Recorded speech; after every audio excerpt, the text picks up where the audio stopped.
want to welcome everyone.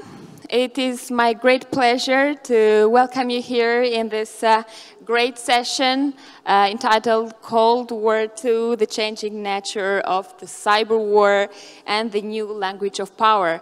Actually, I'm very delighted to have distinguished guests here, which will actually give their point of view, their perspective, and mostly their experience on such a great subject and such a challenge globally.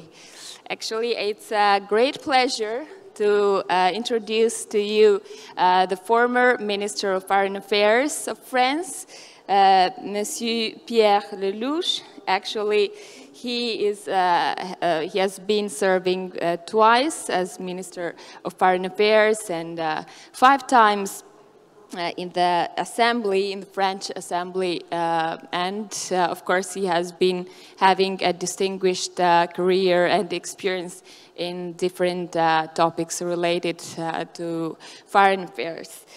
And the second speaker, which actually would give us a very great point of view from military intelligence, is Mr. General Christophe Gomard, former military director of military intelligence from France, and actually he has been serving in many different missions internationally, and he has been actually very active in, among others, in Kosovo, in Libya, and in Afghanistan, and in many other African countries. And I have the pleasure to introduce you to Mr. Gutsu Mehmed, and he has been serving in different companies, and he is now the senior advisor of British Gas Energy Holding Group in the United Kingdom, and is the chairman of Global Resource Partnership in UK and the London Energy Club. Among others, he is a businessman, a strategist, a writer, and internationally recognized authority. The next speaker, actually, Mr. Tom Sanderson, consultant and former director of the Transnational Threats Project at the Center for Strategic International Studies. He's a former director of the Transnational Threats Project, and he has conducted many studies on terrorism. Okay, and last but not least, Mr. Xavier Titelman, President of Aviation from France. Actually, he's a former military aviator, and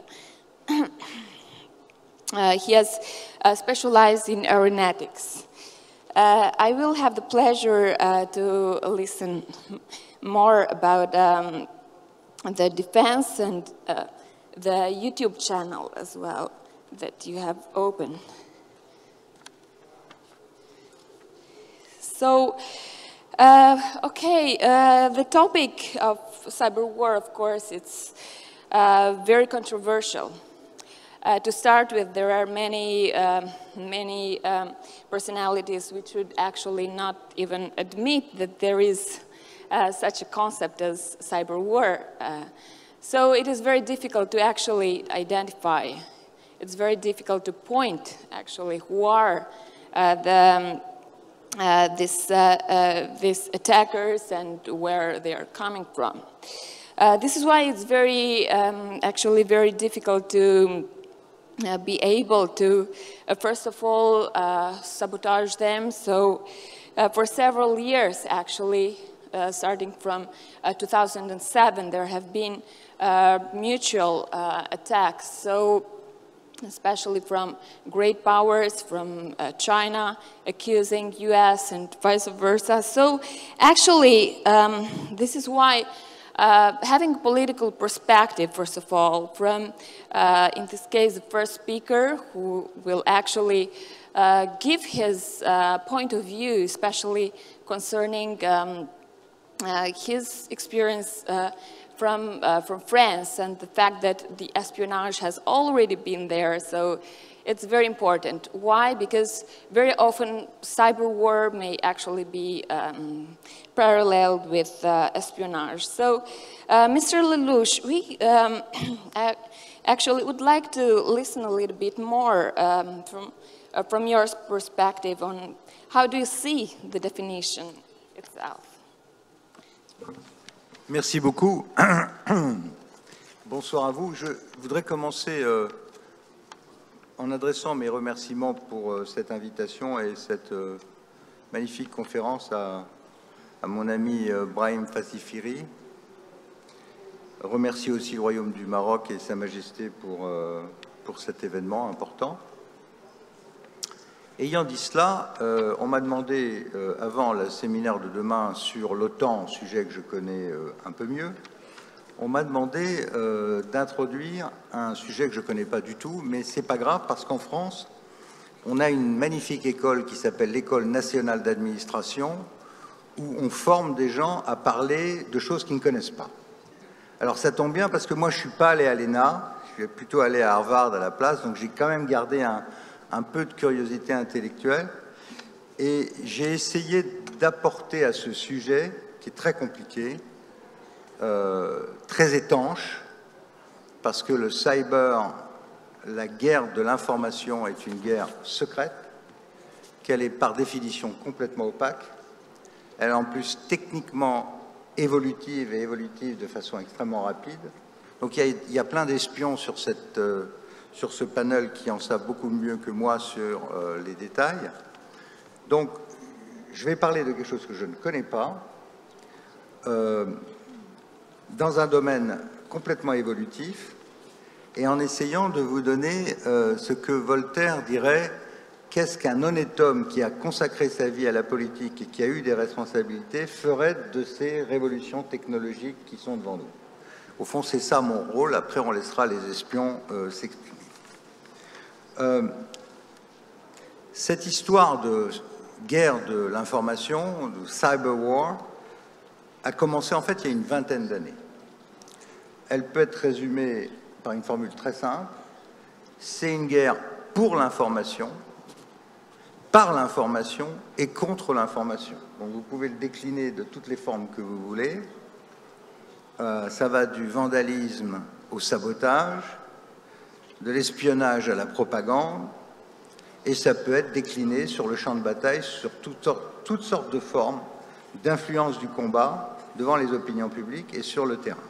Donc c'est un sujet extraordinairement vaste qui pèse sur la conduite de la guerre, en ce moment même en Ukraine, qui pèse tous les jours sur la lutte contre le terrorisme, par exemple, qui pèse sur notre vie économique. Car les cibles de cette guerre de l'information, sur cet espace nouveau qui est l'espace non tangible du cyber, les cibles sont extrêmement variées. Ce peut être des pays entiers ont été attaqués, par exemple l'Estonie, la Corée du Nord, la Corée du Sud, des systèmes extrêmement sensibles, militaires, en France, aux États-Unis, en Arabie Saoudite, dans beaucoup de pays, des systèmes nucléaires, comme en Iran, par Israël, des systèmes civils, des hôpitaux, quand il s'agit de criminels, toutes sortes d'installations économiques, des entreprises, des journaux ont été attaqués, et bien sûr, des élections sont attaquées. On peut influencer les électeurs et essayer de peser sur le cours des élections. Tout ça a amené les gouvernements, depuis une dizaine d'années, à organiser des commandements militaires dédiés sur la guerre de l'information. Nous avons un commandement militaire spécialisé en France, mais il y en a en Angleterre, il y en a bien sûr aux États-Unis et dans beaucoup d'autres pays. Et puis on a monté aussi des agences de protection des données pour essayer de protéger nos sociétés contre des pénétrations adverses. Alors, ayant dit cela, pour introduire le sujet, la difficulté, c'est d'en mesurer l'impact et d'en dresser un bilan. parce qu'au fond, un décideur politique, il a besoin de savoir si c'est vraiment important, moyennement important, s'il faut mettre de l'argent là-dedans, et dans quelle mesure ça pèse sur la décision politique. Moi, ma conclusion, pour avoir un peu regardé le sujet, c'est que cette affaire de la guerre de l'information dans ce domaine non palpable, non visible, et qui donc se prête à une non-reconnaissance. Vous pouvez attaquer sans reconnaître que vous avez attaqué. C'est en train de nous entraîner dans une situation extrêmement angoissante, non pas de guerre froide, ni de guerre, mais de ni guerre ni paix, permanente. On est dans une espèce de conflit larvé, non déclaré, permanent, qui est extrêmement anxiogène et qui est très problématique pour les décideurs militaires ou politiques. C'est ça le sujet. L'époque où les États se déclaraient la guerre, c'est fini. L'époque où il y avait la guerre puis la paix, ou bien au milieu la guerre froide, c'est fini. On est dans une tension permanente qui caractérise les relations internationales et où tous les coups sont permis. Parce qu'en plus du cyber, vous avez d'autres formes d'intervention non revendiquées qui vont de l'attaque de satellites à couper des câbles de communication ou à couper des gazoducs, comme on l'a vu à l'occasion de la guerre en Ukraine. Alors, si on regarde d'un peu plus près l'efficacité de ces technologies, c'est là que ça devient difficile. Là où c'est efficace, de façon tout à fait prouvée et démontrable, c'est l'espionnage industriel. Les Chinois sont passés maîtres dans l'espionnage, et c'est un des problèmes majeurs des Américains aujourd'hui qui essayent de bloquer les avancées chinoises, notamment dans le domaine spatial, mais dans beaucoup d'autres, dans l'intelligence artificielle, parce qu'ils ont tout un réseau, notamment en Californie, qui vient se servir dans les boîtes de haute technologie américaines.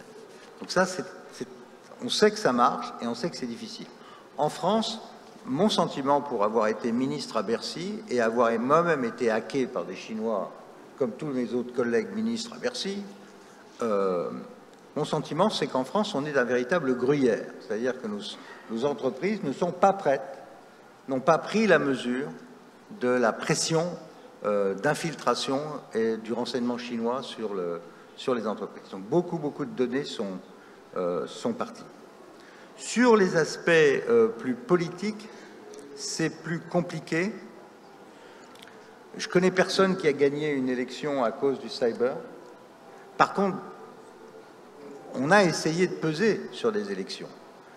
Poutine a essayé de peser sur l'élection américaine, d'ailleurs avec l'accord, si j'ai bien compris, d'un certain nombre de gens à Washington dont c'était le métier. Je pense à M. Paul Manafort, par exemple, qui est inculpé pour ça. Il y a eu des attaques en France pendant l'élection de M. Macron, en tout cas la première fois.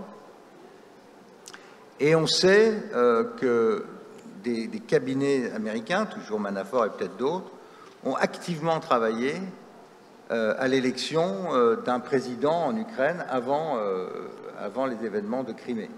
Yanukovych a été puissamment aidé par certaines officines américaines, mais il y avait d'autres officines américaines qui travaillaient pour l'autre camp, chacun en utilisant les techniques modernes d'élection qui sont le ciblage de données, la collecte de données, quartier par quartier, rue par rue, et toutes sortes de systèmes très sophistiqués qui peuvent donner des résultats. Mais encore une fois, c'est très compliqué de dire si ces techniques arrivent jusqu'au bout, puisqu'en fait, on s'aperçoit que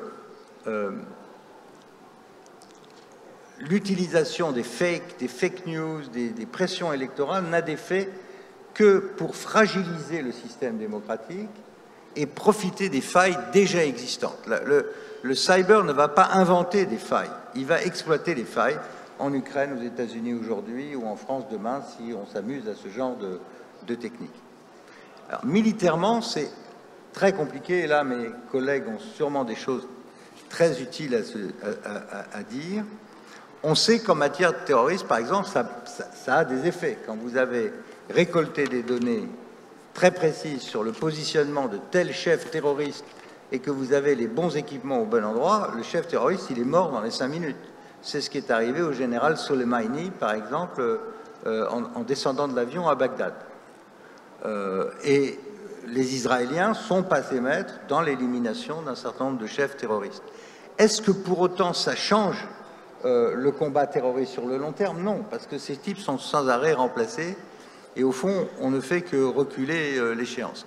Idem, par exemple, pour le sabotage interne de centrales nucléaires ou d'éléments de centrales nucléaires. Je pense à la pénétration de l'usine d'enrichissement de Natanz. L'usine a explosé, mais le programme continue. Ça n'a pas arrêté le programme nucléaire iranien. Donc, on peut retarder, on peut peser, mais ça n'a pas d'effet fondamental. Je prends un autre exemple, qui n'est pas très agréable pour nous, Français, c'est ce qui nous est arrivé au Mali. Les Russes sont arrivés avec un système de fake news extrêmement au point pour pousser dehors l'armée française qui avait consacré 9 années, 1 milliard d'euros et 60 morts à essayer de défendre le Mali. Contre mon avis d'ailleurs, parce que moi j'étais contre le fait de rester 9 ans. C'était à coup sûr une recette pour passer ensuite pour des occupants, etc. Il ne fallait pas rester. L'opération russe, elle a fonctionné. Nous avons été poussés dehors. Mais avons-nous été poussés dehors parce qu'ils ont fait des fake news, plus ou moins réussis, ou bien parce qu'on était resté trop longtemps au Mali? Ça, c'est une question qui se pose pour le décideur. Faire attention à ce genre d'opération, mais il ne faut pas se mettre non plus dans une situation où vous risquez ce genre de choses. La guerre en Ukraine, on va y revenir tout à l'heure. Une des 2 minutes, je termine sur la guerre en Ukraine. Il y a beaucoup de questions qui se posent. Pourquoi est-ce que les Russes, par exemple, n'ont pas pu faire valoir leur puissance en termes de cyber, qui est considérable? Pourquoi est-ce que leur opération initiale sur Kiev a été transformée en un véritable désastre militaire qui a entraîné tous les autres désastres? Pourquoi est-ce que les Américains avaient les informations et les Russes n'ont pas les informations sur un certain nombre de développements sur le champ de bataille? Comment est-ce que les Ukrainiens construisent leur contre-offensive et avec quels instruments? Qui récolte l'information? Qui donne les informations aux drones qui sont ensuite envoyés, ou aux HIMARS qui sont ensuite envoyés sur les forces russes? Ça, ce sont des questions qui sont techniquement très compliquées, mais qui sont fondamentales sur le plan de l'issue de la guerre et peut-être même de l'escalade de la guerre. Car s'il est démontré que des objectifs militaires stratégiques russes sont détruits avec l'aide directe d'informations recueillies par les États-Unis, là, on n'est plus dans une aide militaire, on est dans la co-belligérance. Et on est dans un risque d'escalade tout à fait considérable dans cette guerre. Voilà le type de problématique qui se pose. Je pense que la guerre en Ukraine va nous apprendre énormément de choses sur le fonctionnement de la guerre cyber et son utilisation sur le champ de bataille. Je veux quand même vous dire que le cyber tout seul ne fait pas gagner une guerre. Ce qui est spectaculaire en ce moment dans les combats en Ukraine, c'est que vous avez un mélange à la fois de choses très sophistiquées comme des satellites, des drones marins et autres, et puis en même temps des tranchées, des bombardements classiques avec des bombes non guidées, une sale guerre contre les civils. Donc vous avez un mélange de guerre 14-18, 39-45 et 21e siècle au même endroit. Et le chef politique et le chef militaire doit prendre tout ça en compte et gérer tout ça. Donc, ma conclusion, c'est que la révolution de l'information et l'entrée de la compétition dans cet espace-là qui est non visible, non déclaré, fait entrer les rapports de force et les rapports de puissance dans un état de très forte instabilité permanente, de guerre larvée, non déclarée, quotidienne, sur toutes sortes de champs de bataille, civils, économiques et militaires à la fois. Que cette guerre est extrêmement instable, mais qu'elle se joue à la fin sur des moyens. Qui sera le plus fort en la matière contrôlera les choses au XXIe siècle. C'est pour ça qu'après l'Ukraine, la vraie bagarre est entre l'Amérique et la Chine sur les métadonnées, sur les semi-conducteurs, sur l'industrie des hautes technologies. C'est là que Biden met l'argent. 500 milliards de dollars sont investis là. Et l'alliance stratégique américaine, elle n'est pas avec l'Ukraine, malgré les apparences, elle est avec Taïwan, elle est avec la Corée du Sud et le Japon pour le contrôle de cette technologie. Et je crains que dans cette affaire, les Européens comme c'est déjà le cas en Ukraine, ne soient que les spectateurs de leur histoire. Merci de votre attention. Merci beaucoup, Monsieur le Ministre. En fait, c'était très important d'avoir un point de vue politique. En fait, on aura l'occasion de un petit peu continuer à parler aussi de la perspective française et aussi de la coopération entre la France et les États-Unis. Comment ils peuvent collaborer ensemble dans cette guerre cyber. Et en fait, oui, Monsieur Gomard est aussi le personnage, aussi une personnage clé pour expliquer un petit peu plus d'un point de vue aussi la perspective française et aussi son expérience dans les années 90 et le fait qu'il a fait partie de ces opérations. Je pense que voir lui-même cette transition et voir les nouveaux défis, ça peut être une nouveauté d'un côté, mais oui. Est-ce que vous pouvez nous offrir un petit peu plus la perspective aussi française par rapport à tous les services de renseignement? Merci.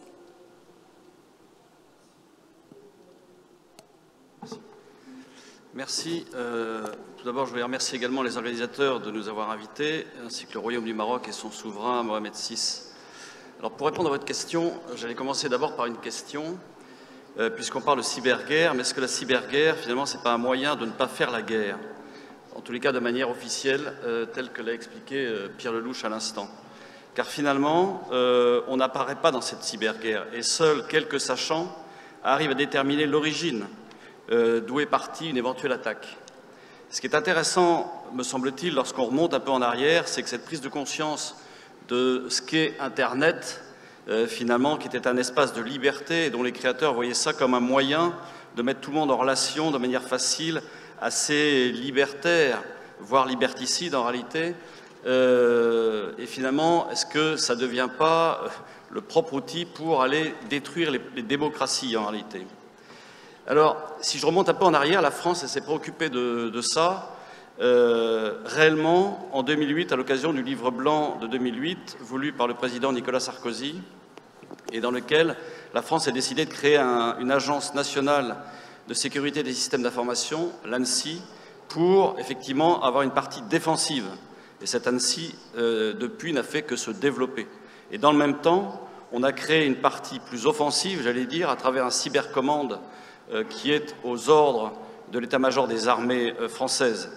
Donc, cet outil, à quoi sert-il, ou ces outils, au-delà de la défense? Parce que quand on regarde les pays qui s'en sont préoccupés de cette cyberguerre, ce sont d'abord les Russes, ce sont d'abord les Chinois, ce sont d'abord les Israéliens, qui sont les trois pays qui, au départ, ont développé très nettement ces aspects de cyberguerre.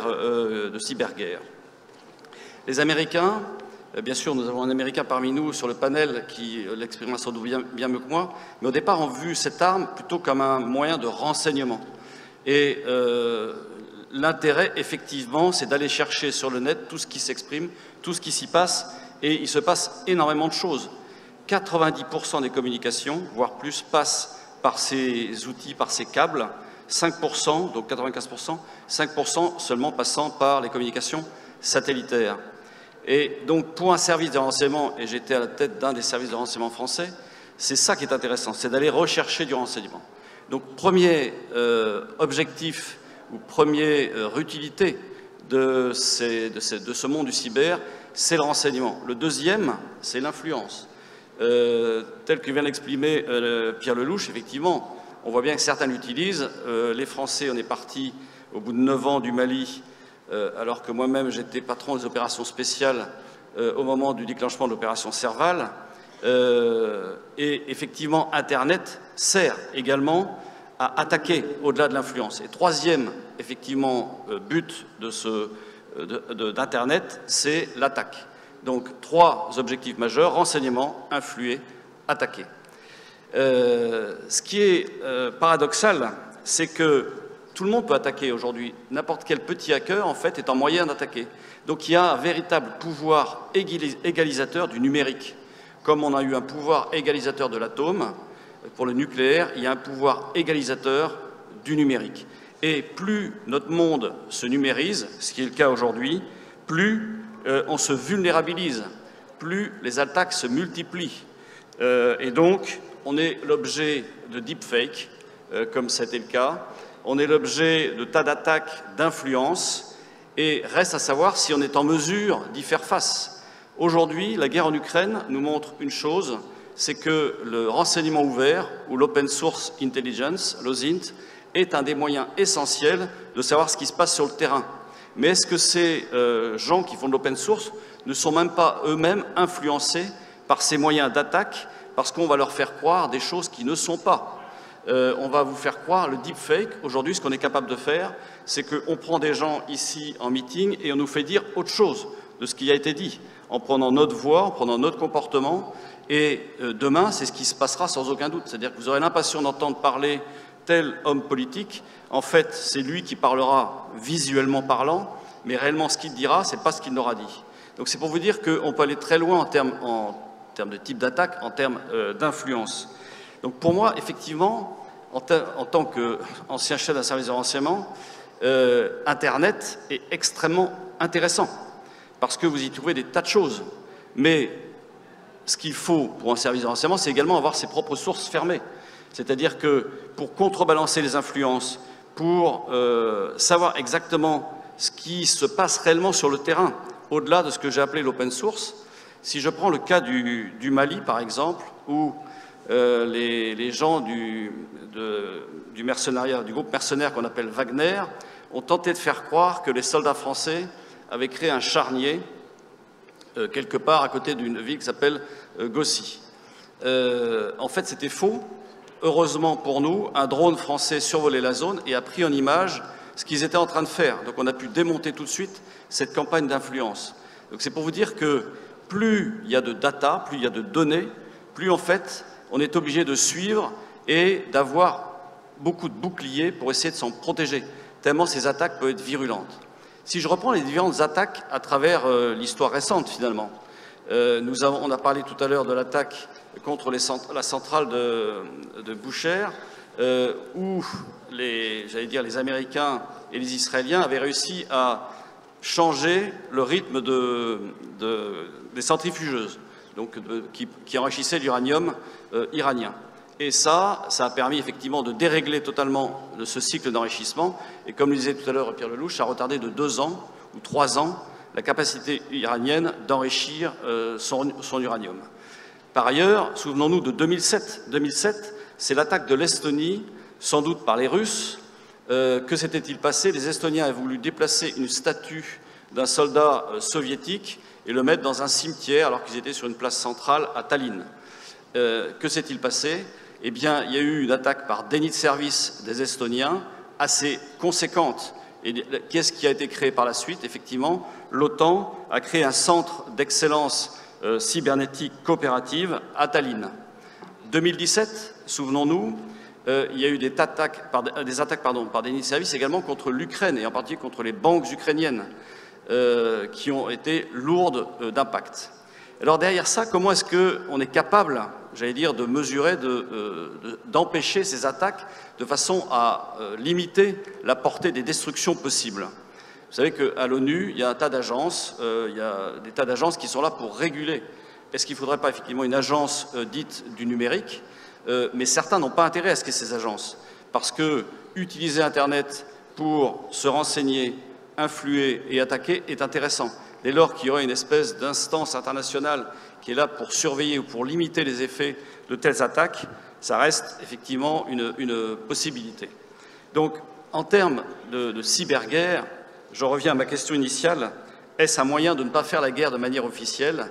C'est sans doute le cas, et effectivement, on rentre dans un monde totalement instable, parce que n'importe qui peut attaquer n'importe qui, avec des petits moyens. Et finalement, tous les hackers ukrainiens qui pouvaient effectivement attaquer certaines organisations, certaines sociétés, certaines entreprises pour faire du renseignement économique, se sont plus tournés effectivement vers la Russie pour essayer d'attaquer des sites russes.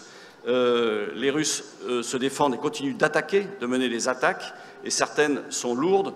Il y a des véritables bataillons de hackers dans l'armée russe Il y en a énormément en Chine, il y en a également dans tous les pays asiatiques. Donc on voit bien que cette cyberguerre reste en devenir et qu'on n'a pas vu malheureusement encore tous les effets possibles de ces capacités d'attaque. Je vous remercie. Merci beaucoup, Monsieur Gomard. En fait, c'est très intéressant aussi de mentionner cette partie, aussi votre expérience et de voir cette transition. En fait, moi aussi, j'ai beaucoup aimé tous les exemples que vous avez mentionnés jusqu'à maintenant, et on aura l'occasion, en fait, d'expliquer un petit peu plus juste après que tous nos panélistes vont avoir leur parole. Et eh bien, pour passer maintenant au Monsieur Ogutsu, actually something that I would like to mention as well is your experience in China as a diplomat, as a career diplomat, and in some other key countries actually who are today the central actors in the cyber war. And of course, it is very important to know your point of view because you know exactly the approach, the social approach as well of these countries. So these attacks, yes, they from one side are fueled by the states themselves, but it is important as well to know like what's going on behind the scenes. So I am sure that from one side as a strategist and as a researcher in many think tanks and as well as a career diplomat, you have been having the chance to actually talk to a lot of them, a lot of policy actors, a lot of key decision makers actually. So we would like to know as well about this cyber peace and from your perspective as we speak, how is it even possible, or do you have an optimistic point of view in the future? Will it have an end? And here, of course, I do mention the United States and China, but of course other countries as well involved as the allies that Mr. Lelouch mentioned are the key players. So to you the floor. Thank you. Thank you. Well, I'm sitting here between France and the United States, so let's see what position I will develop, different from each. Yes, I work in NATO, in OECD, Turkish Diplomatic Service, multinational businesses operating in these risky countries. So firsthand, I experience cyber attacks, warfare, how it's being done. But as previous speakers also said, I don't think we have any established norms and behaviors to emerge yet about how cyber warfare is being conducted. The fact is that knowledge is power. Therefore, any attempt to disrupt, to violate, and to breach knowledge information systems is clearly very important. In today's age, we always talk about the power shift from the west to east, led by China and India. Economically, militarily, intelligence-wise, technology, financial flows. And we also have an emergence of the new Cold War, as we discussed in previous sessions. Somebody even said that we are into the Third World War. It's already happening, but not in conventional sense. So we don't have the tanks, F-16s, F-35s, missiles fired against each other. But we have the technology warfare, remember Huawei and 5G, and also space, ocean technologies, and artificial intelligence. We also have the trade wars between China and the United States, more than $350 billion of deficit in favor of China, and also US seeing China as the major threat for the future in a bipolar system perhaps, any attempt to erode the power of China and vice versa. Of course, we see that. Then we have the currency warfare. It's going to be euro, it's going to be yen, renminbi, US dollar still, and this war is still going on. Then intelligence warfare, human intelligence, but also technological intelligence warfare is going on. In energy field, where I work quite heavily, we have a warfare going on. As a result, what we have is huge energy-induced inflation, leading to perhaps stagflation in the world economy. So warfare is everywhere, quite different from the conventional wars that we have become accustomed. And cyber attacks are a form of new war. And if you doubt about it, whether it's really warfare or not, go and consult the NATO documents. It clearly defines cyber warfare as a form of warfare. And as a result, you have to develop either defensive or offensive capabilities to deal with it. And there was a mention of China, Russia, Israel, United States using cyber warfare in their economic, foreign policy goals. But I think we have forgotten to mention also North Korea and Iran. They are very, very active and influential in conducting cyber warfare against their adversaries. Initially, actually, this was an organized crime matter, even the mafia, you might call. And I was on the board of several banks and insurance companies, and we had been attacked, and we had to pay ransom. It wasn't a transparent matter. In order to avoid panic among the depositors and your clients, you don't even disclose that you have been attacked. And therefore, they were getting ransom in return for their attacks. And you pay it, 6 months later, they come back with a different virus, and the same guys inflicting losses and serious risk on your business, then you have to pay again. So this was a sort of a mafia system. But the more serious than this, of course, is the state-sponsored cyber attacks. This we clearly see in Russia. Before the invasion of Ukraine, and I think there was a FBI warning to all companies in the United States and abroad that be prepared, shields up, adverse warning came. And China is, of course, using, like Japan did, United States, Europeans, and Koreans did, industrial espionage quite intensely. That's the reason why now they have a competitive edge in technology in many areas. Not only renewable electrical cars, but also, as we discussed, artificial intelligence. China is a huge power to reckon with now in technology, high technology. It's not only a cheap manufacturing base factory of the world. And I think there are several different layers of cyber warfare. One, as I mentioned, by the organized crime, in order to extract money from you, which they do quite successfully. It's a big business. I think there was a Federal Reserve report last week saying that only in the first 6 months of the year, $1 billion have been extracted from companies. And secondly, military. That's more serious, of course. It is not done by freelancers. It is sponsored, organized by the states. This is the most worrisome one because it might lead to even full-fledged warfare, moving from cyber warfare to physical warfare. And on this as well, of course, each military has developed their own cyber force to defend themselves, but also develop offensive capacities so that they can fire back. And the third one is, I think, also very important. That's attacks on the critical infrastructure, be energy, be roads, bridges, power systems, and communication systems. It happened.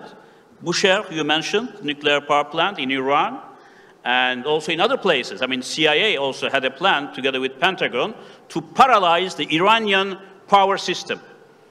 You can inflict more damage on Iran through cyber attacks than through your missile systems, nuclear systems, and whatever you want to use. And so, but the professionals infiltrate into industrial systems and infrastructures well in advance and wait there. They don't immediately initiate it. They infiltrate, wait until the last moment comes to carry out the attack. And this is not going to stop. Cyber warfare is going to get more sophisticated, more advanced, no matter what defensive mechanisms you develop. 6 months later, they will be outdated. No doubt about that. But Russians, Chinese, Americans, Israelis, Iranians, of course, they are also on the offensive side, but they also complain. They are the subject of also threat. Therefore, there is some sort of consensus emerging now that we have to have some international rules, like arms control systems that we had in the past during the Cold War era. So, okay, let's wage cyber warfare, but let's do it responsibly and smartly, perhaps. But there are two schools of thought led by Russia and United States, whether this is something that can be done internationally. The US, I think, is concerned that this might lead to further violation of human rights, freedom of media, press, and individuals. So I don't think that we are going to find the right balance in this regard. But one thing I think I have to re-emphasize, previous speakers also mentioned about this, the barriers to deploying cyber warfare is very low and is affordable. We are spending hundreds of billions of dollars on military expenses, but for cyber warfare, you don't need a big budget. A bunch of kids even can develop it and paralyze your system. Perhaps this is smarter and cleaner than the conventional warfare. Sarcastically, I'm saying that. But I don't want to go further on that. But the key issue is we will, of course, develop our vulnerability assessments, countermeasures, new technologies, but be assured that we are still in the beginning of the cyber warfare. It's going to take a long time, and we will not have a full defense on that. And each nation will try to develop countermeasures. So the warfare will multiply in cyber warfare, trade, technology, intelligence, currency, whatever you name, space. So we have a totally different new world in which I don't think we will feel safer. Sorry to be pessimistic. Thank you very much. Thank you very much indeed. Actually, yes, it is true that cyber war is the cheapest one. It doesn't involve a lot of means. So a lot of countries may actually think that this is one of the means to actually gain more ground and, yes, and to be fearful in front of their enemies, geopolitically speaking. This is one perspective. Of course, your point of view is, I wouldn't call it pessimistic, maybe it's realistic, but this is something that that we can discuss it later. And I do know that Mr. Sanderson may have a more optimistic point of view on this, especially because representing the United States and knowing that there are some allies there which are actually following the United States and the means that they are actually setting up, building concerning the defense. And the fact that the cyber security is actually, for most countries in the world now, becoming part of the defense system. So at least some ministries of defense, they have it in their department already. And yes, legally speaking, it is part of the international law, something that we may discuss at least partly with Mr. Sanderson. Yes, Mr. Sanderson, he has been working for the US government. He is a very well-known consultant, and something that is not mentioned in his profile is that he has been traveling all around the world, and he has an in-depth knowledge of many countries, key countries in cyber war. So I'd like to know a little bit your point of view concerning the world's militaries, and what is the cyber capacity building today, Mr. Sanderson? Thank you. Thank you very much, and thank you to the Amadeus Institute for the invitation. Whenever I hear the term pessimist, I'm reminded of my late boss, Arno de Borgraaf, who said that the definition of a pessimist is an optimist with experience. And I think we have a lot of optimists who had a lot of experience, and they're now realists and pessimists. Toyota, will we address the nuclear issue later? I should only confine this to cyber? Okay. I'd like to address the 3 specific questions on cyber that were given to us over the last few weeks, so that I can get that content out there, and then we'll move on. And I'm happy to answer any questions along with my colleagues up here. So on your first question there, what is the status of cyber capacity building in the world's militaries? Well, it's full steam ahead. Everyone is doing it. Everyone needs to do it. Any nation that has the human expertise, the funding, the technical capacity is boosting their military and security service cyber capabilities. You've already heard quite a bit about it. The cyber realm is the battlefield of the present and future for both offense and defense. It is only moving forward. People will not stop doing this. It's very important to note, of course, as you gathered from the comments earlier here, that cyber capabilities are a weapon in their own, but they are also a force multiplier for other weapons, and that is a critical element. And I think even more important than that is to recognize that cyber weapons are a very cheap and effective way to compensate against a superior conventional military. And that is one of the reasons why they are so valuable to develop, but also why they will not be regulated. Why would they be regulated when they provide such an advantage in an unregulated form at this point? So if you're a small or a weak conventional military, you can level the playing field, level the pitch against the United States, against the Chinese, against the Israelis, against others by using cyber weapons. And this is whether we're talking about democracies or dictatorships. This is an incredible force multiplier. One of the most critical benefits to cyber weapons you've heard, but it merits mentioning again, is that oftentimes you cannot attribute the source of the attack. So imagine when you can hide your attack. And I know this is very basic information for many people out there, but for those that are new to this topic, a nuclear weapon has a return address. If the Russians or the Americans or others launch a weapon, a nuclear weapon from their soil, the satellites, the ground-based radars, the ship-based radars can tell you exactly where that came from. There's no mystery. There is a return address on an artillery shell, on a rocket, on a bomb, on a missile. There often is not a return address, so you can hide your attack. Now, the most sophisticated cyber defenses in the world can determine where the attack came from, but not every time. So it is still very valuable to be able to do that. Now, IISS, IISS, and RAND and others have done some very extensive examinations of where cyber capabilities are on a military level, espionage level, economic level, and of course, these are very convoluted in many ways now. You look at China's military-civil fusion effort, where they're trying to gather as much civil, commercial-oriented technology, including in the cyber realm, to blend that into their military capabilities.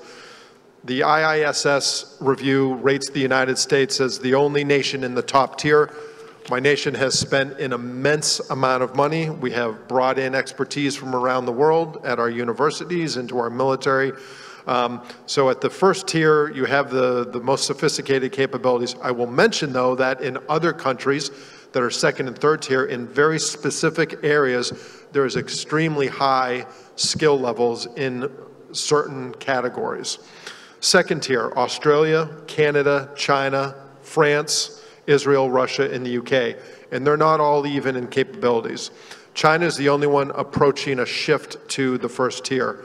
Third tier, third level, India, Indonesia, Iran, Japan, Malaysia, North Korea, and Vietnam. And of course, many, many other states, dozens, scores of them, are trying to develop them as well. Okay, let me jump now to the second question. How can the notion of cybersecurity be integrated into international law and the notion of cyberspace into international security questions? I'm going to draw from my former colleague at CSIS, Jim Lewis, who is a world authority on norms surrounding the use of cyber capabilities.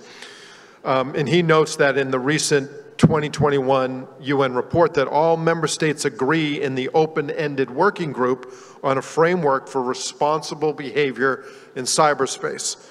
This consensus agreement means that the framework for responsible state behavior is now politically binding for all member states. But Jim then goes on to say, but that is simply not happening. How many agreements do we have out there where all states or most states sign up to the agreement but then don't abide by it? Climate change, cyber weapons, you name it. If a state finds it to its advantage to sign up for it but then to cheat on it, they are going to do that. Most states are going to do that. There's simply too much to benefit from conducting cyber operations outside of the agreed norms. Impact is high, attribution and consequence are very low.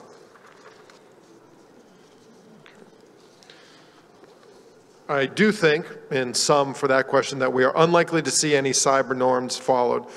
To address the imbalance between adversaries, the non-attribution, and even when discovered, when the cyber attack is discovered, it's difficult to penalize a state for that. And you can't really respond to a cyber attack with an attack by your Army or your Air Force or your Navy.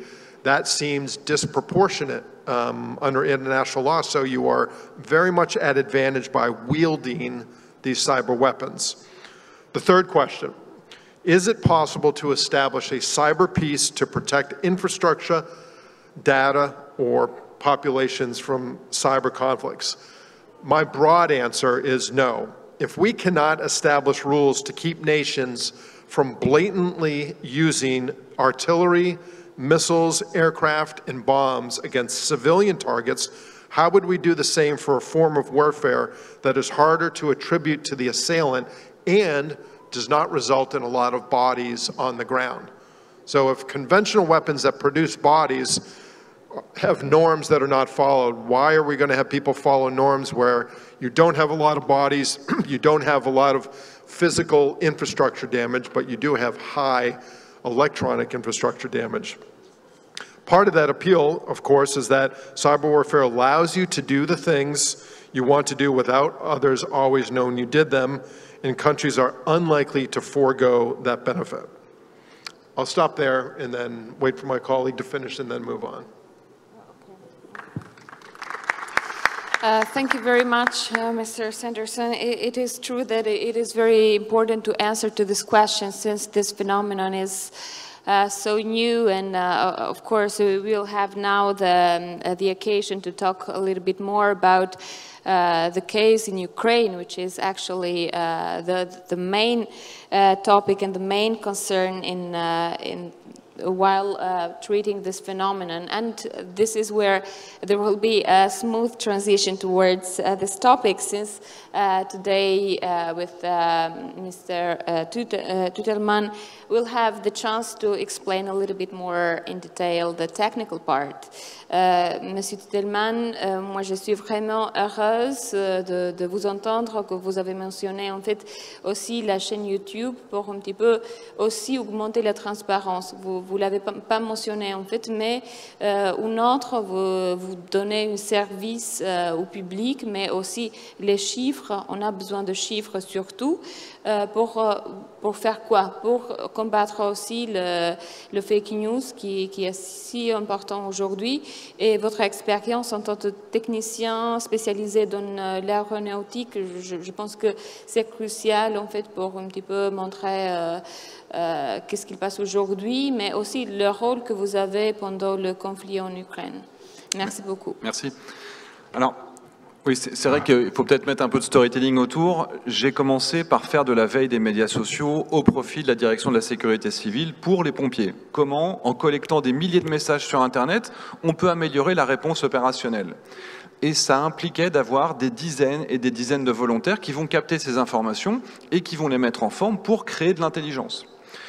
J'ai une chaîne YouTube sur laquelle j'ai plusieurs centaines de milliers d'abonnés, et quand a commencé cette guerre en Ukraine, on faisait déjà des analyses militaires, on avait réexpliqué la guerre en Afghanistan par exemple, l'invasion américaine, et on a eu cette communauté qui s'est activée pour créer de l'intelligence.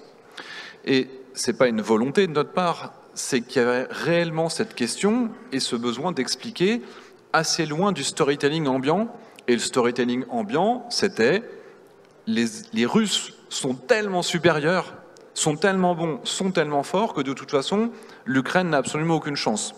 Et je pense que c'est quelque chose qu'on entendait quand même relativement souvent, mais dans les tout premiers jours de la guerre, dès le début, quand on a été en mesure de comptabiliser les pertes, le nombre de destructions qu'on pouvait avoir dans les deux camps, quand on pouvait faire le ratio entre les pertes et l'avancée concrète sur le terrain, les Russes, la première semaine, ils avaient avancé de 30 000 km². Ensuite, il leur a fallu 1 mois pour prendre 10 000 km². Puis ensuite, 1 mois pour 4 000 km². Puis ensuite, 3 mois ne leur ont permis que d'avancer que de 1 000 km², tout en continuant à perdre des milliers de véhicules par mois. On en a plus de 7 000 véhicules juste parce qu'on a la population qui partage ces informations. On a sur Internet énormément de données qui nous permettent de mesurer. Alors là, je parle d'une dimension du cyber qui est du renseignement en source ouverte. Mais ce qui est aussi intéressant, c'est de voir qu'on a ce différentiel entre ce qui était attendu de la part des Russes, où ils devaient être des champions du cyber, où on attendait un effondrement de la capacité de commandement ukrainienne, on attendait du cryptage qui soit plus capable d'avoir des communications, tout simplement, pour travailler entre eux. On imaginait aujourd'hui, si vous voulez vous engager dans la Légion des volontaires en Ukraine, vous pouvez toujours le faire. Le site web est actif. Si vous voulez donner de l'argent pour l'armée ukrainienne, le site web fonctionne. Et donc toutes les attaques qu'on imaginait pouvoir mettre à mal le fonctionnement global de l'Ukraine aujourd'hui, ça n'a pas eu lieu.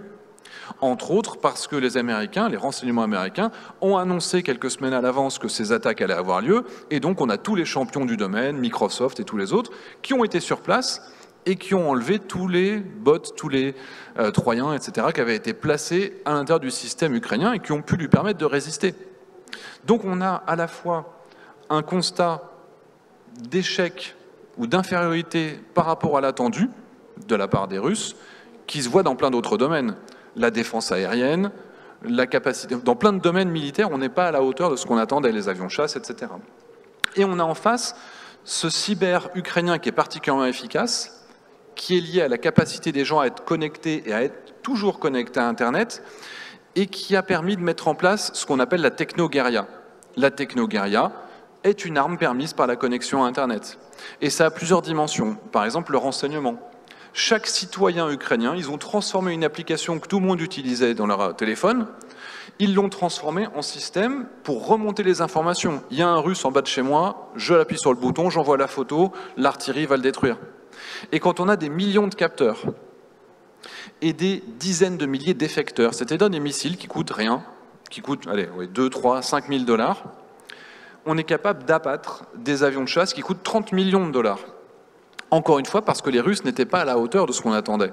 Si je m'arrête juste sur cette idée, parce que moi je suis fan d'aviation, les Russes n'ont pas non plus les systèmes de précision, de guidage de précision. Si vous aviez une guerre avec des Américains, des Français, des Turcs, les avions voleraient à 10 000 mètres d'altitude et ils largueraient leurs bombes avec une grande précision depuis plusieurs dizaines de kilomètres de distance.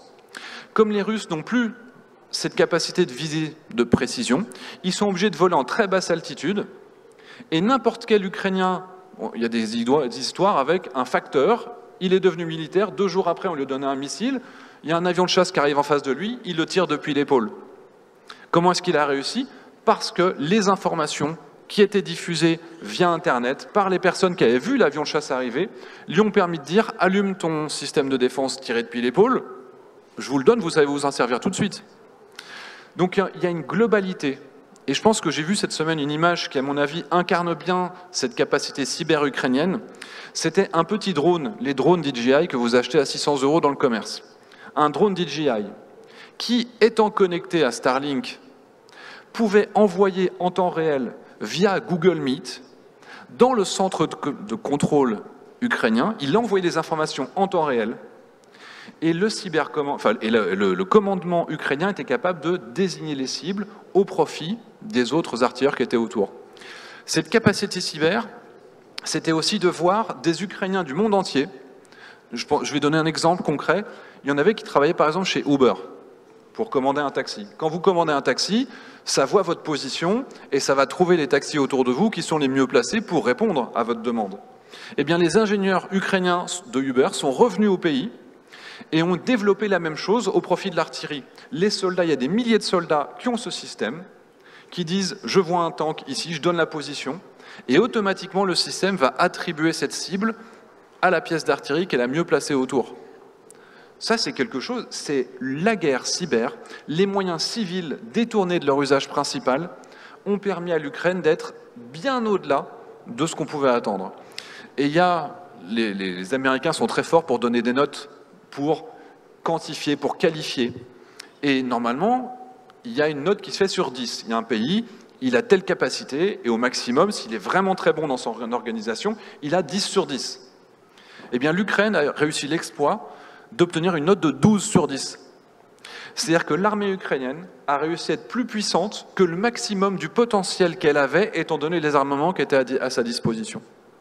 Donc, je vais finir avec ces idées-là, mais d'une manière générale, la guerre en Ukraine est la première dans laquelle on a un constat réel, dans lequel le cyber, et finalement la guerre, la technoguerria, a permis à une armée qui était sur le papier inférieure de réellement prendre l'ascendant militaire aujourd'hui.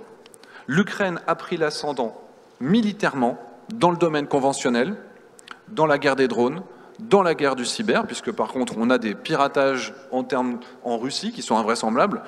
Il y a 3 semaines, ils ont piraté le système justement pour commander les taxis, pour envoyer tous les taxis autour du Kremlin pour créer un embouteillage invraisemblable. Et bien ça a bloqué énormément de convois qui avaient lieu à ce moment-là. Donc aujourd'hui on voit plus d'attaques qui réussissent à l'encontre des Russes qu'à l'encontre des Ukrainiens. Et les alliés de la Russie, c'est ça qui est intéressant, sont en train de lui planter des couteaux dans le dos. Et on a la Chine qui aujourd'hui a profité des difficultés de la Russie pour lancer une attaque cyber sur son centre de recherche technologique pour pouvoir lui voler énormément d'informations. Par le passé, ils avaient volé les informations sur le F-35, ils avaient volé beaucoup de choses, les Chinois. Maintenant, les Chinois attaquent les Russes, et les Russes, vu qu'il leur reste plus beaucoup d'alliés, font semblant de rien dire. Donc ce sera peut-être le dernier mot, mais c'est aujourd'hui un basculement réel. Les gens sont en train de lâcher la Russie également, même ses alliés sont en train de la lâcher. Merci beaucoup. Vraiment, c'était important aussi de mentionner la solidarité des citoyens dans ce conflit. Donc, que c'est un exemple d'une humanité qui nous touche particulièrement dans ce conflit d'aujourd'hui. En fait, justement, moi, je voulais aussi poser la question, mais vraiment brièvement, chaque panéliste à propos exactement de conflit en Ukraine. Donc, tout d'abord, la manière qu'on communique. Donc, comment on peut réagir à cette menace nucléaire? Donc, est-ce qu'il faut une réaction active ou passive? Parce que, évidemment, au début, c'était un choc de parler de ça, et puis, au fur et à mesure, on s'est un petit peu habitué, si on veut, de ce concept et le risque. Ça peut être aussi, comme on a déjà mentionné, auparavant, c'est exactement ça, un petit peu s'habituer. Ça, c'est M. Mehmet qui va l'expliquer un petit peu mieux. Mais justement, je voulais aussi savoir comment vous voyez ça et comment on peut voir la possibilité de l'usage de armes nucléaires en Ukraine. Merci. Si on peut commencer avec Monsieur le ministre Lelouch, s'il vous plaît. Merci beaucoup. L'usage de l'arme nucléaire, c'est l'inverse de ce qui vient d'être dit. Là, on était dans la non-guerre. Le cyber permet d'éviter la guerre ou bien de servir de multiplicateur de puissance pour des armes conventionnelles. Pour l'instant, appliquées aux armes nucléaires, la grande crainte aujourd'hui, et j'ai un certain nombre d'amis aux États-Unis et en Russie d'ailleurs qui travaillent sur ces questions, la grande crainte c'est qu'une attaque cyber vienne interférer avec les cendres de commandement des armes nucléaires stratégiques. C'est-à-dire qu'on arrive à simuler une attaque ou créer les conditions d'une attaque qui déclencherait une guerre nucléaire. Et la vulnérabilité des centres de commandement nucléaire sont actuellement l'objet de beaucoup de travail, notamment avec mes collègues de NTI, Nuclear Threat Initiative, they are working on this vulnerability of command and control for strategic nuclear weapons. Donc ça, c'est un premier domaine dans lequel il y a une interconnexion directe entre la pénétration cyber et les armes nucléaires. Maintenant, sur la question des armes nucléaires tactiques en Ukraine, bon, depuis le début de l'invasion russe, la menace nucléaire a été utilisée à de nombreuses reprises par les dirigeants russes, à la fois pour dire aux autres de ne pas intervenir. Donc ça, c'était une forme d'utilisation agressive de l'arme nucléaire, en disant « j'ai l'arme nucléaire, vous ne pouvez pas intervenir ». Et puis, à mesure que la situation sur le terrain se détériore, l'arme nucléaire devient une arme de dernier recours au cas où les choses se passent mal. Alors, dans la doctrine militaire russe, l'arme nucléaire tactique, et d'ailleurs c'est une doctrine, je dis ça à notre collègue américain, qui est directement inspirée, voire pompée, des travaux des années 60 à la RAND Corporation. C'était l'idée d'escalade pour la désescalade. This was RAND Corporation stuff in the 1960s. Une des ironies de l'histoire, c'est que la Russie a importé cette doctrine qui consiste à dire, et c'était le cas à l'époque pour l'OTAN, si jamais nos forces conventionnelles sont enfoncées, alors nous pouvons passer à l'utilisation d'armes nucléaires tactiques sur le champ de bataille pour renverser la situation militaire. Donc on escalade pour ensuite désescalader et retrouver les conditions d'une négociation.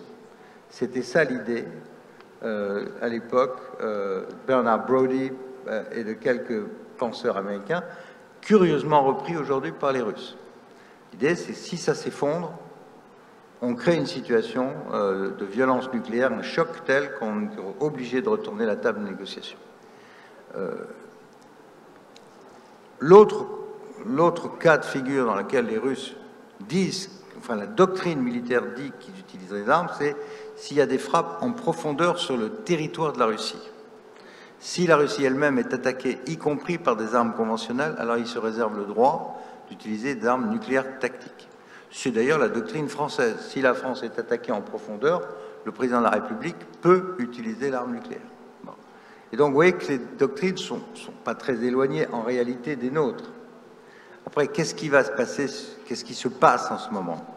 Eh bien, il y a une utilisation cyber de tout ça qui est très intelligemment faite par les Américains ces jours-ci, puisqu'ils ont intercepté des conversations entre des généraux russes qui évoquaient les conditions d'emploi de l'arme nucléaire.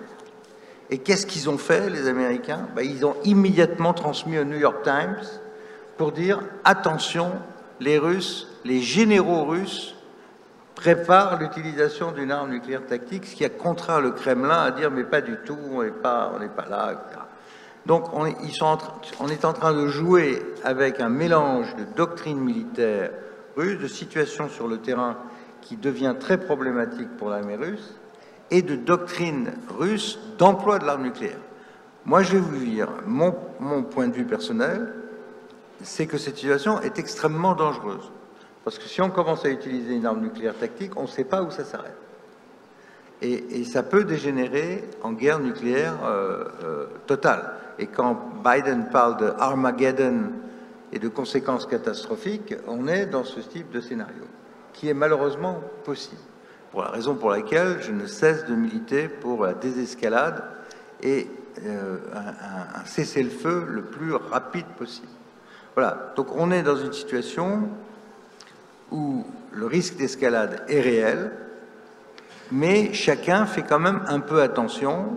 J'ai noté par exemple que les Américains n'ont pas livré des super HIMARS, c'est-à-dire les ATACMS, qui sont des missiles à longue portée à 300 km qui permettraient aux Ukrainiens de taper l'essentiel de la flotte russe à Sébastopol et d'autres cibles à l'intérieur de la Russie.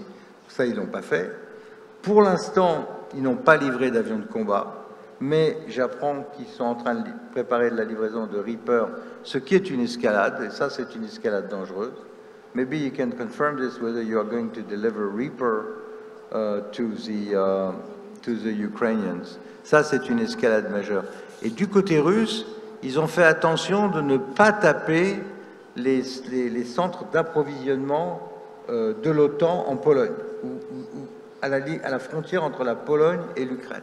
Donc les Russes se sont gardés de bombarder à la frontière polonaise où transite la totalité de l'aide. Mais pour l'instant, on est là, mais comme vous voyez, c'est très instable, très instable.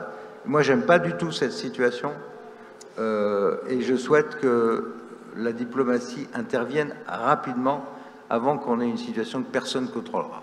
Oui, merci beaucoup. En fait, M. Gomard peut nous offrir aussi son point de vue, de rôle de la France aussi. Comme ça, on peut avoir une tableau plus complète. Merci.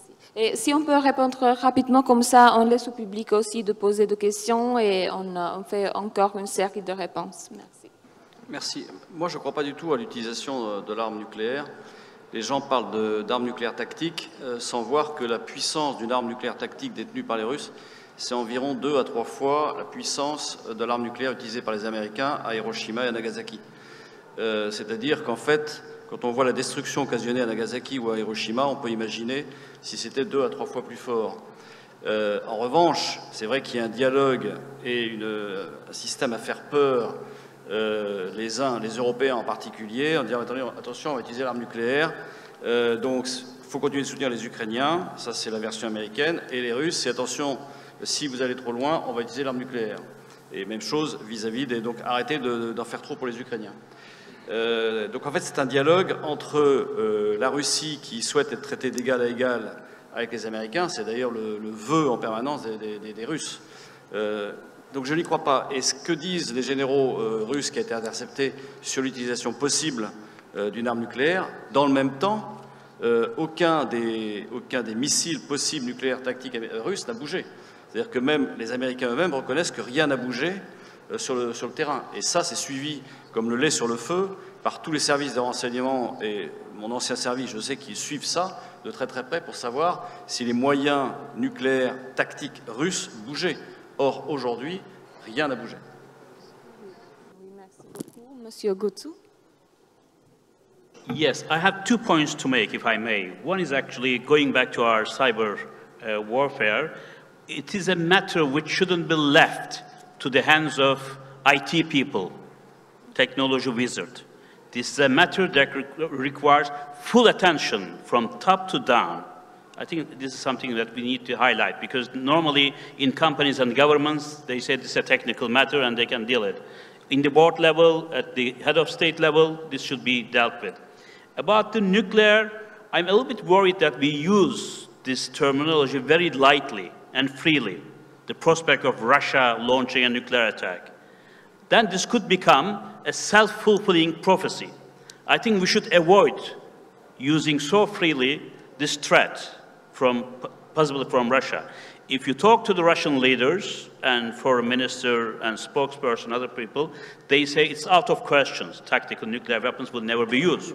Of course, we may not trust what Russia says always, but I think we have to be careful in articulating too much on that, talking about Armageddon, disastrous consequences, and don't forget that nuclear non-proliferation has not worked. So North Korea, India, Pakistan, Iran, Israel, God knows what next. Therefore, there is always a risk that the nuclear power might disseminate further around the world. And it has to be used quite carefully. Of course, the risk is there, but if we hype this risk too much, then those crazy leaders might think, as a last resort, as Minister said, that, well, the West has already bought the idea, assertion. So I would like to invite for caution in this regard, using the nuclear tactical or whatever. As you said, I mean, tactical is 2-3 times the Hiroshima and Nagasaki.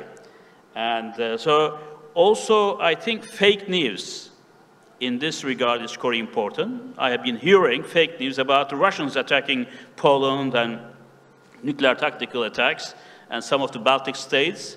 And so this is also hyping the situation. It comes to back to what I was saying. So let's be careful about that.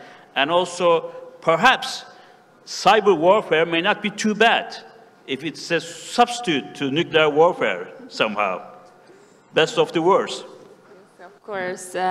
Thank you very much indeed. And Mr. Sanders, I know that you have a whole thesis on this, Sure. so please. I'll keep it short. I think talk of Armageddon is meant to rally the world to a very firm, unified stance against any potential use, which I still think is relatively low, but much higher than it should be. But I think it is meant to induce a program of dissuasion on the part of the Chinese and others who are in the Russia camp, even if not enthusiastic about their war in Ukraine. Could we see the use of nuclear weapons in Ukraine? That is the question at hand. Let me answer the question with a question. If faced with a catastrophic loss in Ukraine, in the potential removal from power, political power at home, would Putin trade that loss for the widespread condemnation following the use of a tactical nuclear weapon? We don't know the answer, but quite possibly yes. If his choices are, I lose, I potentially die, I'm out of power, I'm shamed, or I invite the condemnation of the world, what do you think he chooses? Is this a level-headed figure who says, oh, at the end of the day, let's do what's best for the world? I think there's a good argument to say that he won't do that, but are we there yet? No, but we're heading in that direction. Putin has put himself into a corner with a very aggressive strategic goal that was not matched by military means. So he's reaching into his quiver of arrows. He has found that all of his conventional arrows are lousy, poor. So what's left?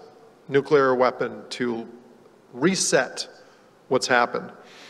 I think if Ukraine takes Kherson and the territory that Russia seized in 2014, the Donbass, and then most significant of all, Ukraine moves to challenge Russia over Crimea, then I think we're moving into the higher than 50% category that Putin uses the weapon. And I know that's dangerous to even consider that, but we have to consider the possibilities here.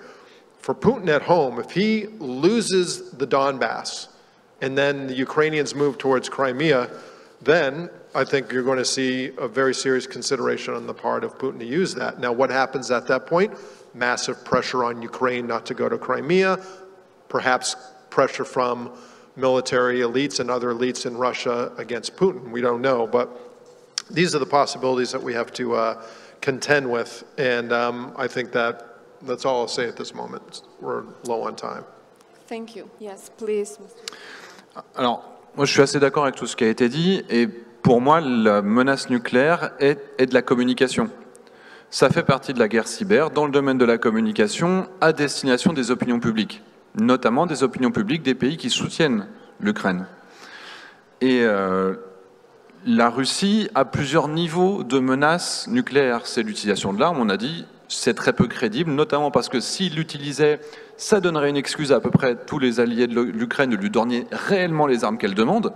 Aujourd'hui, elle demande des chars occidentaux, 0, des hélicoptères, 0, des avions de chasse, 0, des missiles longue portée, 0, et jusqu'à maintenant, des drones modernes, 0. Donc s'il y avait une utilisation de l'arme, on pourrait donner à l'Ukraine beaucoup plus que ce qu'elle a eu jusqu'à maintenant. C'est le premier point. Le deuxième point, c'est évidemment la question de la prolifération. Si la Russie utilisait contre l'Ukraine, ça permettrait potentiellement à Taïwan de chercher à obtenir la bombe atomique, ce qui fait que les Chinois mettent une pression invraisemblable sur la Russie pour qu'elle ne l'utilise pas.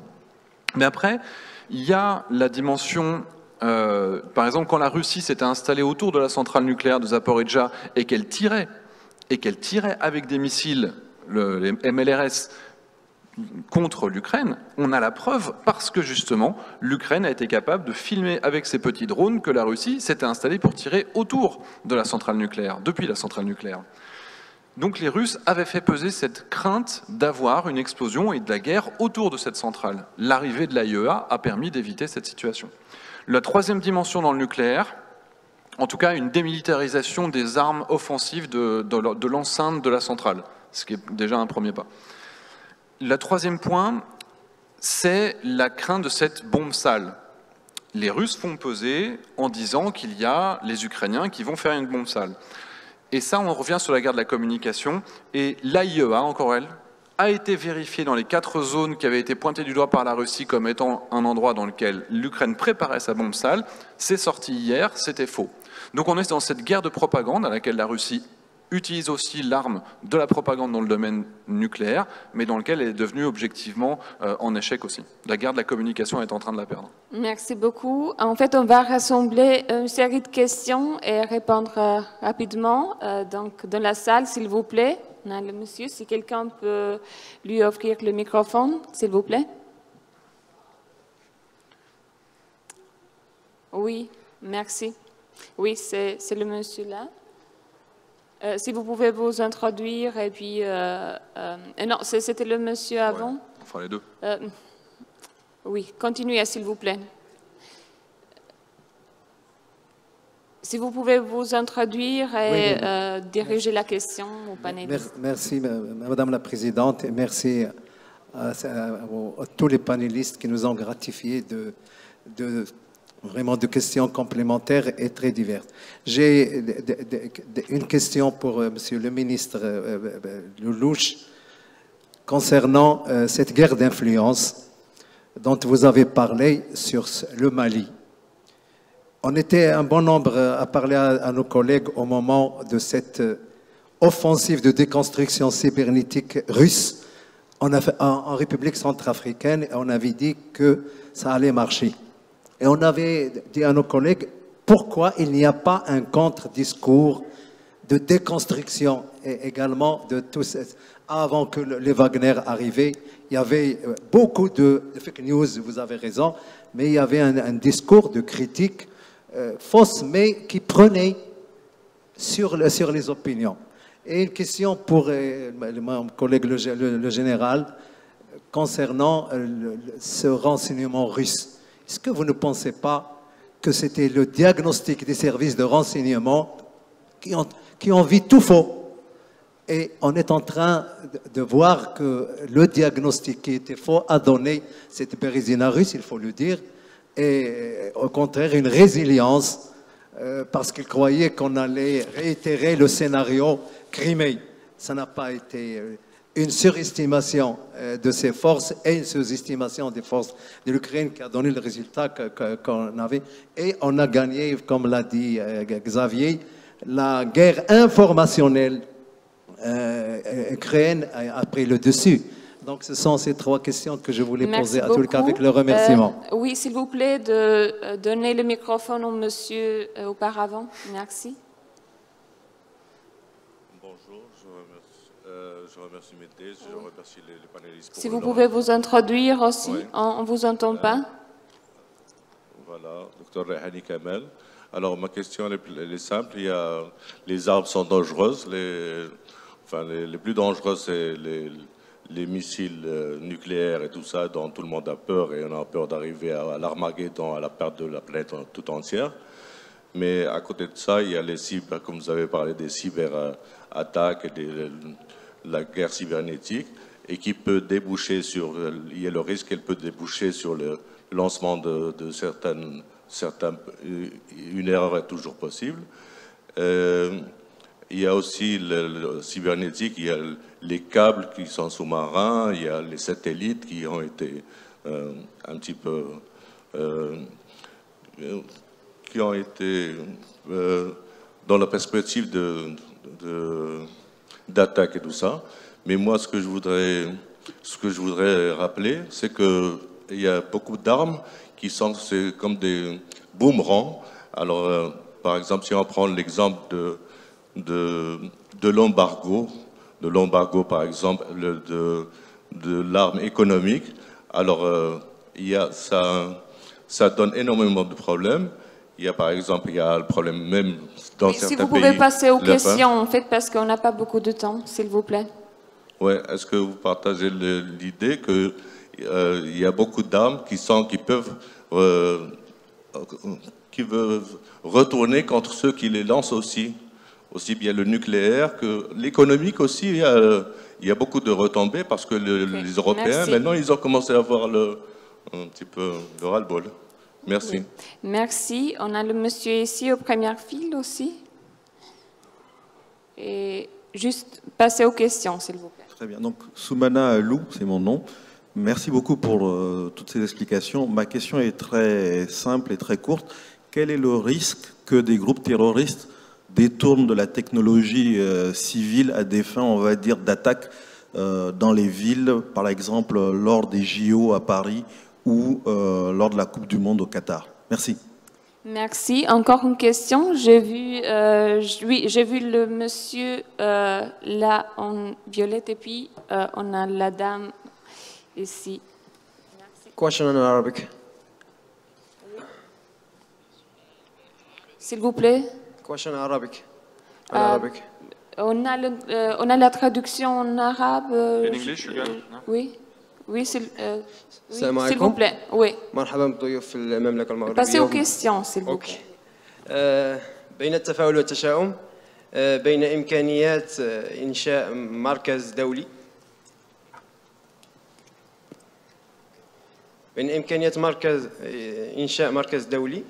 Bon, merci. Merci encore. Une question.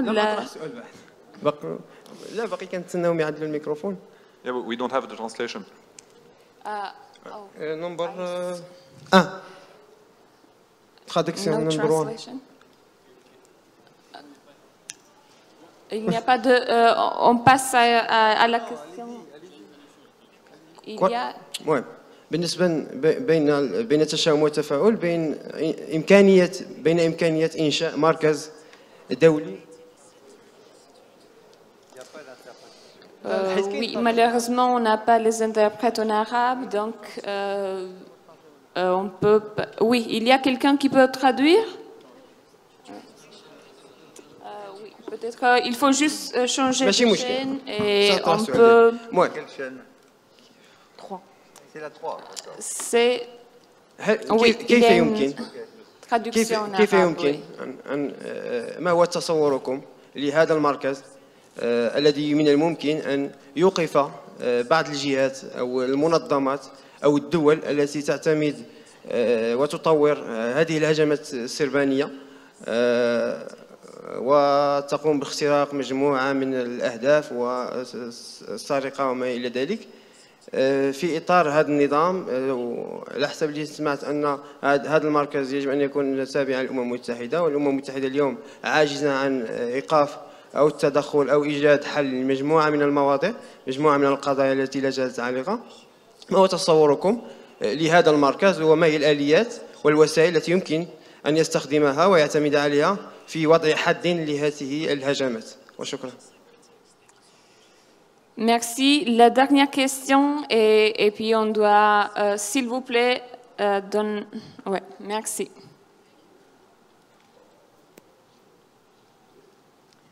Bonjour à tous, Latifa Chakri, je suis une passionnée de cyber et je me suis engagée il y a quelques années en tant que réserviste en France auprès de l'armée de l'air française. J'ai une question pour tous les intervenants au sujet de l'utilisation de l'arme cyber ou du hacking dans les relations bilatérales entre les États.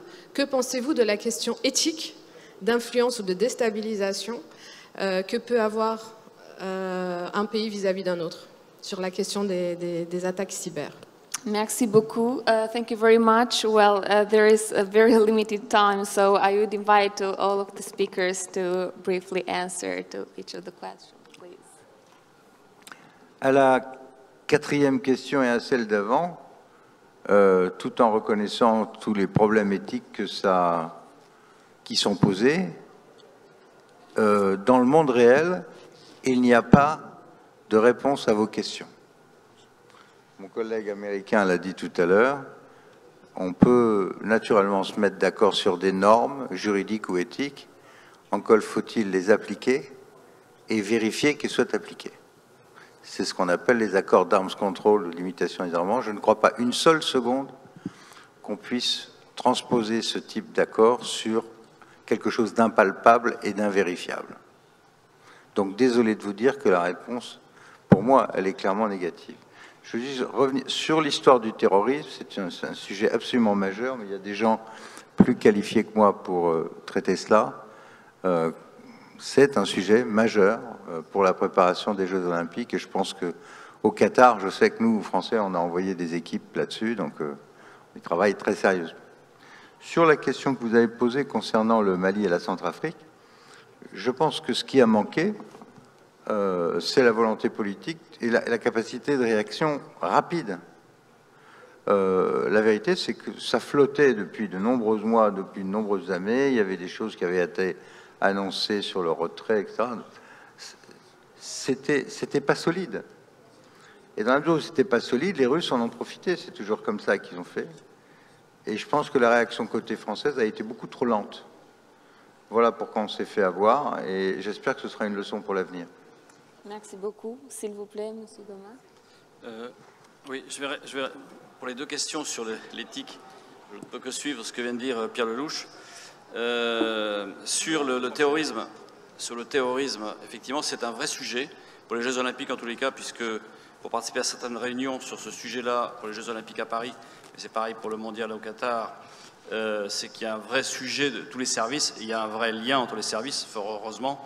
Il y a des agences, des cellules interagences, pardon, qui sont montées justement pour essayer de partager le renseignement recueilli, et pas qu'entre renseignements français, s'agissant des JO, mais avec d'autres pays, évidemment. S'agissant du renseignement russe, il est évident qu'on a été très surpris par leur difficulté, en tous les cas, à savoir ce qui se passait réellement sur le terrain. Je pense qu'ils ont fait l'objet également, d'abord, il y a eu un péché d'orgueil de leur part, très certainement persuadés que l'Ukraine allait tomber comme un fruit mûr, à tel point c'est que les soldats russes avaient emmené dans leur cantine leur tenue de parade, persuadés qu'ils paraderaient quelques jours après dans les avenues principales de Kiev. Ça n'a pas été le cas. Et ensuite, effectivement, je pense qu'ils ont été beaucoup leurrés par du renseignement, par des attaques cyber, sans aucun doute, et qu'un certain nombre de leurs moyens également ont été hackés. Donc ils ont une vraie difficulté à retrouver la capacité de renseignement qui était la leur, même si, au sein de la population qui habite en Ukraine, ils avaient un certain nombre de sources qui pourraient leur indiquer où étaient les troupes ukrainiennes. S'il vous plaît. I will selectively answer two questions, easy questions, and leave the difficult one to my friend. And one is, I don't think that Putin is crazy. We had during the Cold War what's called MAD, mutually assured destruction. I think it still holds. And also, if Putin goes further as a last resort, without any other recourse, I think we can expect also some movements within his regime. Coup d'etat or deep state intervening, and anything could happen. So Putin, as we know, of course, is crazy in certain respect, but he's not mad. Also, listen to Angela Merkel. He said last weekend in Süddeutsche Zeitung interview that take Putin seriously. We didn't take him seriously since 2003. That's the reason why South Ossetia, Abkhazia, then annexation of Crimea. So now I think we have to be more careful on that. And second thing is about the economic sanctions, whether working or not. Economic sanctions overall didn't work. Russia gained more foreign currency earnings by selling less gas and oil and coal because the prices went up. And the world doesn't consist of the United States and the European Union. There is the rest of the world, led by China, India, and others. Right now, China is the #1 buyer of Russian oil, and sales to India increased 50 times since the beginning of the crisis. So Russians have the alternatives, and I think they are coping with the crisis very well because this is the world's largest country in terms of territory and resources. They are self-sustained. Yes, indeed. Mr. Sanderson? When people are desperate, they make bad decisions. We have not seen Putin at his most desperate yet. He will blame the military for the loss of the Donbass. Could that induce the military to overthrow him, have you suggested? Possibly.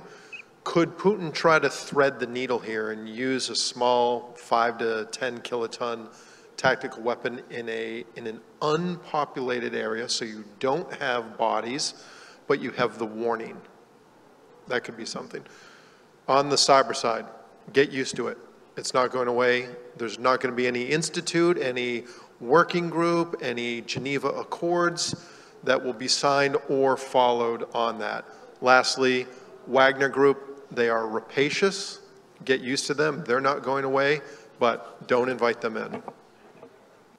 Thank you very much, Mr. Sanderson, and please, Mr. Tudela. Alors très rapidement sur la question du renseignement, il est clair que les Russes avaient tout faux au début, ce qui leur a permis de faire cette invasion, mais ce qui est le plus étonnant, c'est qu'il n'y a pas d'amélioration. Et les Russes qui voient une accumulation de plusieurs dizaines de milliers d'hommes face à Izium, les attaques qu'on a vues à partir du début du mois de septembre, et qu'ils ne préparent pas une défense solide à cet endroit-là, c'est incompréhensible, étant donné ce qu'on croit savoir des satellites, de tous les moyens qu'il peut avoir sur le terrain. Donc le renseignement russe était mauvais avant, et il ne s'est pas amélioré d'un point de vue tactique sur le terrain, alors qu'à l'inverse, les Ukrainiens profitent de tout le renseignement qu'on leur fournit. Donc là, il y a vraiment un point qui est fondamental. Pour tout ce qui est embargo, il est clair que les embargos ne fonctionnent jamais sur la pression sur la population. La population n'abandonne pas son gouvernement quand il est sous pression. Par contre, on l'a vu après 2014, quand les Russes ont envahi la Crimée, et que notamment la France a arrêté de fournir des systèmes de désignateurs laser, des pods Thalios par Thales, les systèmes de visée qui sont dans les chars, eh bien à partir du moment où la France n'a plus fourni, les Russes ont mis 8 ans à produire des pods équivalents qui, quand ils sont testés par la Malaisie et l'Indonésie, ils disent on n'en veut pas. On veut le pod Thales. Quand l'Algérie a acheté des Sukhoi 30, elle n'a pas voulu les pods russes, elle a voulu les pods français à bord. Même chose pour l'Indonésie qui a voulu des matériels autant. Donc là, actuellement, la Russie est dans l'incapacité de continuer à produire des missiles. On est sur une situation où l'embargo ne marche pas sur la population, mais il marche d'un point de vue technique. Et le dernier point, c'est sur identifier l'origine lutter contre le risque cyber. Il est clair qu'on ne peut pas identifier l'origine d'une attaque cyber, mais dans le monde cyber, moi je vois la dimension de la désinformation, et on voit finalement avec un peu de recul la création de la désinformation. La Chine qui crée de la fake news autour de soldats australiens pédophiles. La Russie qui fait croire que les Américains sont impliqués au profit de l'État islamique. Ils avaient même utilisé des images de jeux vidéo qu'ils ont publiées officiellement sur la page Facebook en disant « Regardez, mais en fait c'était des images de jeux vidéo ». Et on a comme ça, sur le cas du MH17, des photos satellites qui étaient truquées, mais ils se sont fait attraper comme des débutants. Et on voit dans cette guerre actuellement, où on a un nombre incalculable de mensonges russes qui sont très facilement identifiables. Et c'est ça qui est aussi peut-être la conclusion pour moi, c'est que j'espère qu'à terme, on sera capable d'identifier l'origine d'une attaque cyber telle qu'on est capable aujourd'hui d'identifier l'origine de la désinformation. Et aujourd'hui, on a clairement un bloc qui crée de la désinformation et qui n'arrive plus à atteindre cet objectif parce qu'il croyait que ça marchait comme par le passé. Thank you very much. Thank you very much to all the distinguished speakers, and indeed thank you very much to all of you for following us and all the very useful questions. It is a topic for which we can talk for hours. Unfortunately, there is a limited time, but indeed with the speakers we can actually build a whole platform on such a very crucial one. Thank you very much.